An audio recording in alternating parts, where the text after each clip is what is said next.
few factors that definitely go into lead times. The biggest one is definitely just if there's any customization requirements. That would be obviously way outside of our standard lead time, depending on the complexity of the project, because there's engineering, there's sourcing, there's testing, there's a lot of different details that need to go into that if there are custom requirements. Another big thing would just be strictly the order volume. If it's a bulk purchase, generally that lead time will be extended beyond our standard. As we've experienced over the past several years, and a lot of other businesses have as well, is just material availability. Is certain things are harder to get, they may have longer lead times, and if there is a case where a piece or a component is not readily available, that could delay the whole project. That has been something we've combated and had to kind of work around, whether that be adding additional suppliers on our end or different solutions to help work through that. Another thing is just the overall production capacity. We were fortunate enough to significantly upgrade our production capacity in the past 5-10 years with our new facility in Orchard Park. The last thing would just be the quality control, because when you are doing a large volume order, you're putting yourself at a higher risk for there to be potential quality issues. So that is something that goes into it and would possibly extend the lead time as well. Just ensuring that high quality amongst a large piece order would be key. Lastly is like shipping and logistics. For instance, with larger orders, they may be delivered on a pallet. They may have slower shipping times than, say, just a single unit that could go out on standard ground shipping.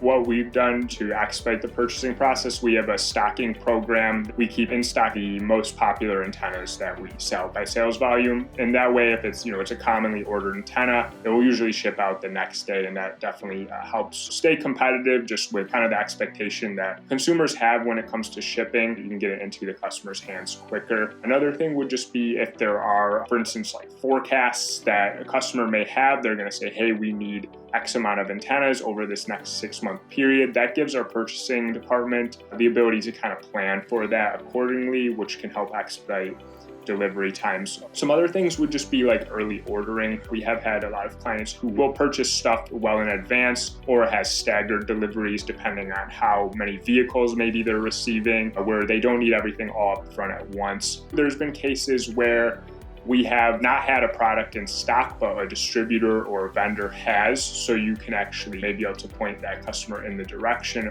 who actually does have that product, and maybe they're even local or regional where they can get it to them a lot quicker. The last thing is, which is pre-established contracts, where we have general ideas of what kind of sales forecast is going to come from these contracts, and that helps us plan accordingly when it comes to delivery and making sure that we can get the product to customers in a timely manner.